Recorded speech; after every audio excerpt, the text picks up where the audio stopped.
if you still were at the CIA today, and you got the call from the director of CIA, and they said, you know, John, I want you to go find out, because there's so much noise right now in the marketplace, I want you to go find out who is actually taking money from Israel, who's taking money from Qatar, who's taking money from these different organizations, whether they are trying to get people to give pro-Zionist messaging or trying to give pro-Islam, you know, Sharia's not that bad, everything's okay, or socialism. How quickly would you be able to find out if someone's getting funded or not? I get that it's a hypothetical question. It's an FBI issue. The CIA, by law, would be forbidden from doing that on Americans. But you could certainly look at foreign nationals. The CIA could look at foreign nationals. You would probably need a couple of months to really dig it up, but you could dig it up. Would you be able to find out for a fact, like if not all of it? So the reason why I'm asking is because I had Dominic Tarczynski here. He's a EU member of the parliament, and he tells the story of in 2022, these multiple EU parliament members were caught getting yes. What do you call it? Big satchels duffel of money. bags. Yes, duffel bags. That's true. Of cash. One of them $1.5 million. One of them was Greek, and she's in prison now. Yes. Yeah, $1.5 million of cash. Can you go to that one, Rob? Where it's which one is this one? Is this the one? Yeah. Yeah. So $1.5 million. But go to. If you can go to the picture, yeah, that's the lady right there, whatever her name is. She was part of the corruption. And apparently there was so much money in one of the duffel bags that they dropped $60,000, 60,000 euros that they caught afterwards, where cash was being given. And then when you go even deeper, you find out the history of, you know, nowadays, you know, King Charles is very pro-Islamist, you know, it's nothing wrong with that, everything is fine. And then there were reports about him taking $3.2 million. I don't know if you've seen that report. Like he needs the money. Like he needs the money, but he took $3.2 million. You know, I hate to say it, Pat. Right there. Look at this. From between 2011 and 2015, then Prince Charles received approximately $3.2 million in cash payments from Qatari Prime Minister. This has been confirmed, and he said he did. But he said the moment money went into our account, we just gave it to charity immediately. There was no illegal things done. You know, we're supposed to believe that. So I wondered, you know, buying influence.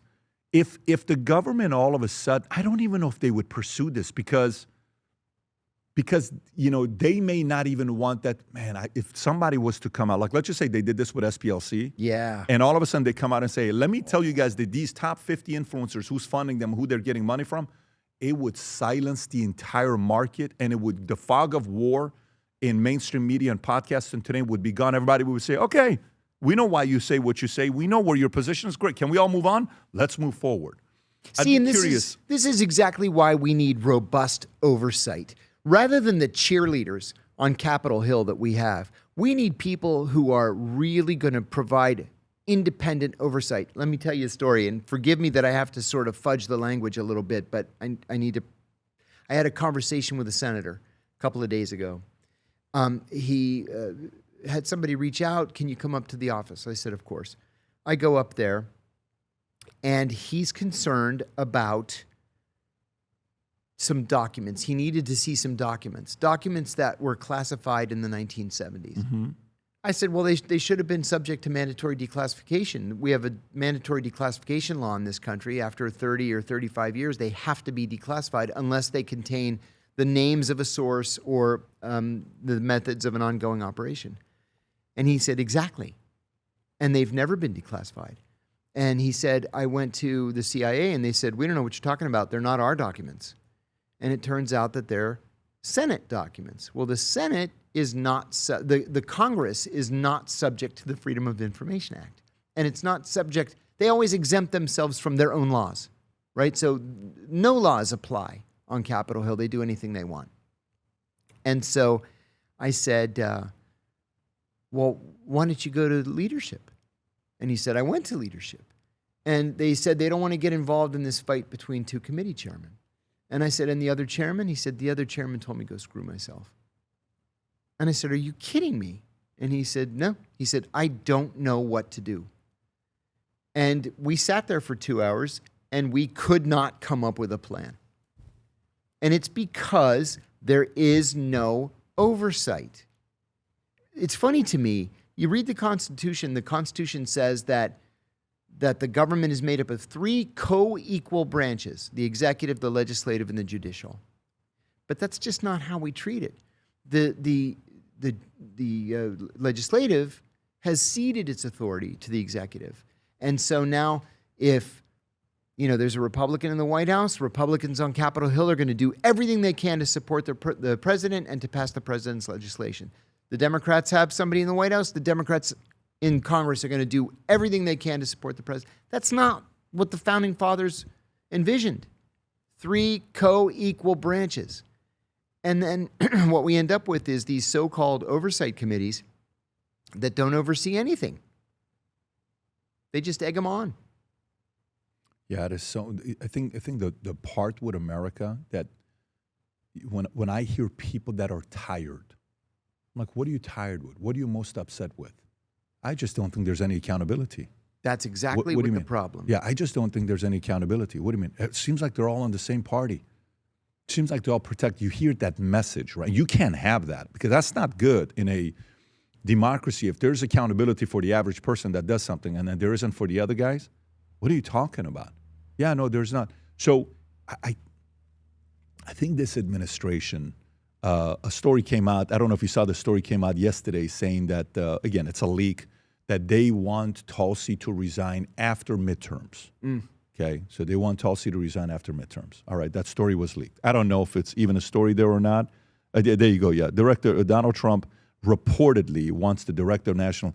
Okay, who knows what these stories are? Like we asked you earlier, what stories do they leak, what do they not, and you kind of test the market?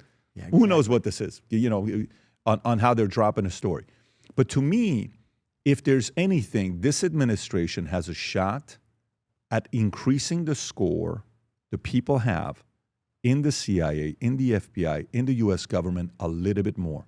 Because the way it dropped after Kennedy is oh my God. It's like a massive, from 72% trust in the FBI.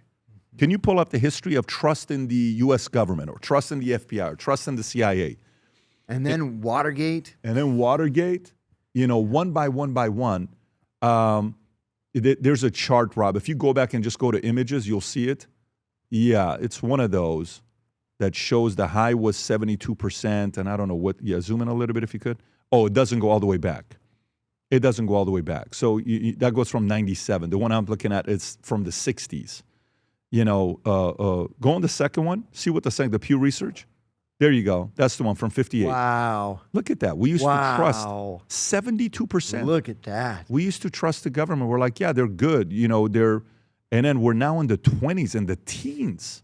And that's 15. I would assume it's even lower today. Like even 9/11, it was barely 50%. Yep.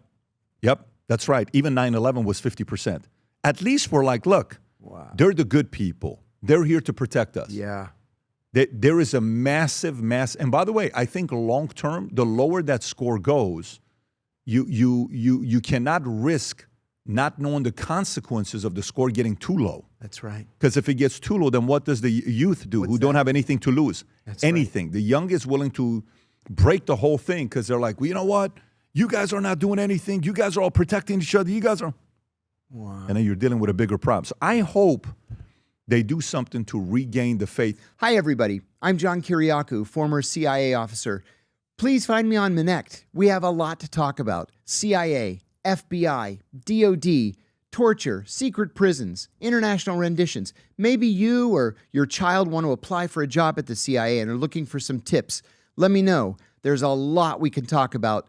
You pick the subject, we'll make it happen. Again, it's on Minect. Thanks, and I'll see you soon. If you enjoyed this video, you want to watch more videos like this, click here. And if you want to watch the entire podcast, click here.